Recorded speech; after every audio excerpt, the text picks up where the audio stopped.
Olá pessoal, sejam muito bem-vindos ao canal. Hoje nós vamos continuar falando sobre cultura, só que nós vamos falar sobre cultura e natureza, tá bom? Vamos entender, será que há aí uma oposição entre esses dois conceitos, entre essas duas palavras? Mas antes, pessoal, se você não assistiu o primeiro vídeo, assista o primeiro vídeo, eu vou deixar o link aqui na tela para vocês. Assistam para saber exatamente onde foi que nós paramos nessa conversa, ok? Então, continuando, existe sim diferença entre natureza e cultura, porém não uma oposição, tá? A natureza seria aquilo que o homem não fez nenhum tipo de intervenção. Então, numa mata fechada, os pássaros que estão naquele local, tudo isso faz parte da natureza e não foi ainda mexido, mudado pelo ser humano, ok? Agora, a cultura, por outro lado, utilizou-se da natureza, passou então por uma transformação por meio do trabalho humano para chegar a ser um objeto ou algo que faça parte da nossa cultura. Quer ver um exemplo? Por exemplo, um banco de madeira que você vê numa praça. Esse banco de madeira, ele já fez parte algum dia da natureza, mas aí o ser humano foi lá, cortou a árvore, pegou essa árvore, passou essa árvore por um processo de trabalho humano. E aí, após esse processo, houve a transformação da árvore em banco. E esse banco faz parte da nossa cultura. Ele tem características próprias em cada cultura, ok?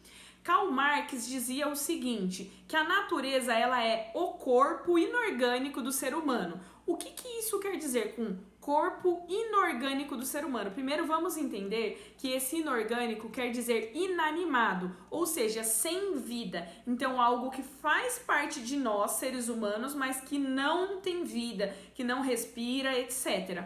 Quer ver um exemplo? Por exemplo, a enxada. Então, uma pessoa que trabalha com agricultura e precisa, por exemplo, capinar um espaço, plantar algumas sementes, geralmente tem essa ferramenta chamada enxada. Se você não sabe o que é, eu vou deixar aqui na tela. E a enxada foi construída pelo ser humano, utilizando matéria-prima da natureza e transformando em um objeto da nossa cultura. Mas esse objeto, esse objeto específico, o Karl Marx chama de corpo inorgânico do ser humano. Por quê? Porque o ser humano, ele utiliza o próprio corpo como ferramenta para trabalho, mas ele utiliza também ferramentas secundárias que vieram da natureza, por exemplo, essa enxada. Mas de tanto utilizar essa enxada no dia a dia, essa enxada passa a fazer parte do corpo humano. Claro, não vai vir colado, também não vai ser como Edward, mãos de tesoura. Não tenha medo que isso, você vai ficar lindinha, vai ficar tão linda. Que as tesouras estão coladas na mão dele, fazem parte do corpo dele. Não é isso, tá? É num sentido, digamos assim, filosófico, tá? Num sentido figurado, não vamos pensar que é num sentido literal. Mas de tanto utilizar enxada, o rapaz utiliza aquela enxada todos os dias, de sol a sol, tá? Então aquilo acaba fazendo parte do corpo dele. Então isso seria a natureza enquanto um corpo inorgânico do ser humano. É algo que passa a fazer parte do corpo do ser humano, porque o ser humano utiliza aquilo para o seu trabalho, tá bom? Mas somente isso, não.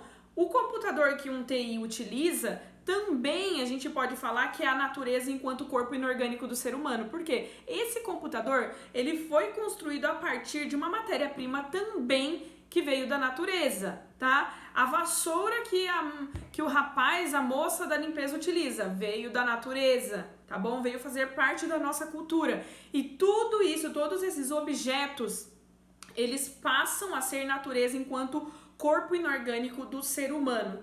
Beleza? Pessoal, era isso que eu queria conversar com vocês hoje. Um forte abraço e até a próxima!